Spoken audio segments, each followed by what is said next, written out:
আসসালামু আলাইকুম, কেমন আছেন সবাই? আশা করি যে যেখানে আছেন আল্লাহর রহমতে সবাই বেশ ভালো আছেন। তৈরি করে দেখাবো আজকে টার্কিশ চিকেনের উইংস ভুনা। খুবই মজাদার একটা রেসিপি। আশা করি আমার এই রেসিপিটি আপনাদের ভালো লাগবে, আর যদি আমার ওয়েতে রান্না করেন 100% গ্যারান্টি দিচ্ছি অবশ্যই আপনাদের ভালো লাগবে। চলুন দেখে নেই কীভাবে এই টার্কিশ চিকেনের উইংস ভুনা করতে হয়।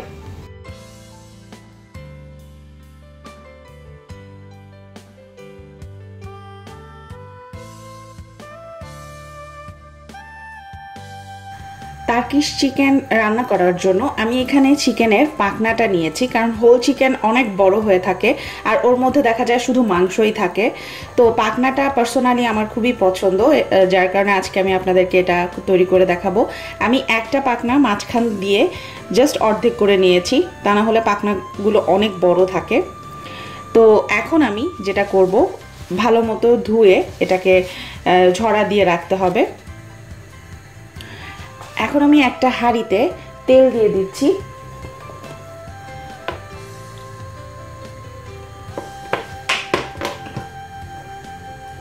আমি এখানে 1/4 কাপের মতো তেল দিয়ে নিয়েছি। এখন আমি 4-5টা আস্ত রসুন ভেজে নেব, একটু ব্রাউন কালার করে ভেজে নেব।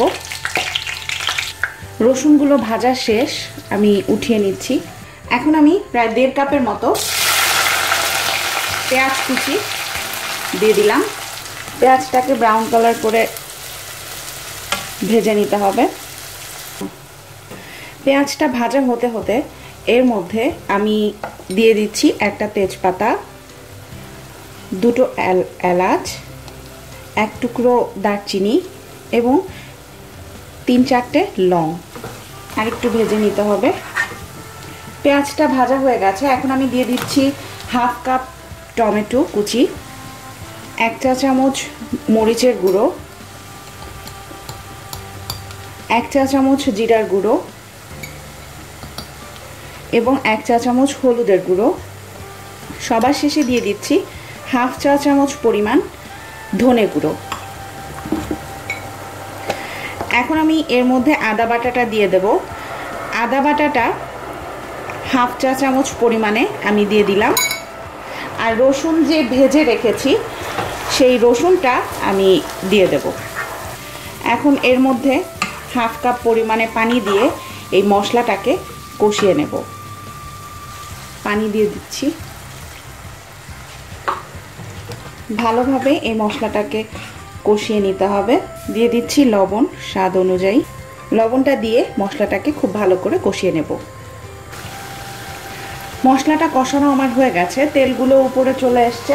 এই পর্যায়ে আমি এখন দিয়ে দেব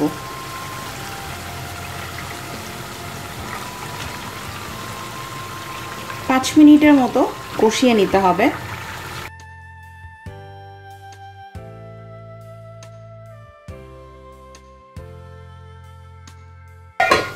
ফিরে আসছি 5 মিনিট পর। 5 মিনিট হয়ে গেছে। এখন আমি এর ভেতরে যে ভাজা রসুনগুলো রেখেছিলাম সেগুলো দিয়ে দেব এবং কাঁচামরিচ, 3টা কাঁচামরিচ এর ভেতরে দিয়ে দিচ্ছি। আমি সাধারণত মাংসে কখনোই পানি ইউজ করি না, মাংসের পানি দিয়েই মাংসটাকে সেদ্ধ করে নেই। যেহেতু এটা টার্কিশ চিকেন, এটা হার্ড হয়ে থাকে, তো এর ভেতরে আমি সামান্য একটু পানি দেব মাংসটাকে সেদ্ধ হওয়ার জন্য। এখন আমি পানি দিয়ে দিচ্ছি।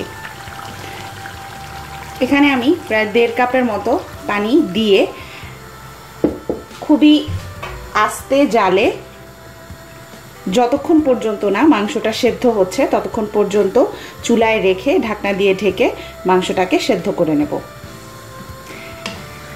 দেখতে পাচ্ছেন সম্ভবত যে কালারটা খুবই চমৎকার এসছে। আর একটা জিনিস আপনারা হয়তোবা চিন্তা করতে পারেন যে আমি রসুনটা কেন আস্ত দিলাম। রসুন পেস্ট দিয়েও আপনারা করতে পারেন, বাট রসুনটা আস্ত দেওয়ার কারণ হচ্ছে যে ফ্লেভারটা খুব অসাধারণ আসে।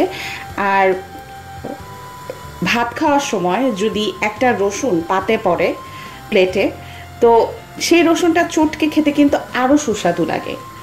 অবশ্যই টার্কিশ চিকেন দিয়ে এই আস্ত রসুন রান্না যখন বাসায় করবেন তখনই বুঝতে পারবেন এই রেসিপিটা কেন এত সুস্বাদু হয়। তো এখন আমি ঢেকে দিচ্ছি, প্রায় 20 মিনিটের মতো চুলায় আস্তে জালে রেখে চিকেনটাকে সেদ্ধ করে নেব। তৈরি হয়ে গেল আমার টার্কিশ চিকেনের উইংস ভুনা। আশা করি আমার এই রেসিপিটি আপনাদের ভালো লেগেছে। যদি সামান্যতম উপকারে আসে আমার এই রেসিপিটি, অবশ্যই আমার চ্যানেলটি সাবস্ক্রাইব করবেন এবং লাইক করবেন, শেয়ার করবেন ফ্রেন্ডস অ্যান্ড ফ্যামিলিদের সাথে। এতক্ষণ সাথে থাকবার জন্য অসংখ্য ধন্যবাদ। আবারও দেখা হবে নতুন আরেকটি রেসিপি নিয়ে। সে পর্যন্ত সবাই ভালো থাকবেন। আল্লাহ হাফেজ।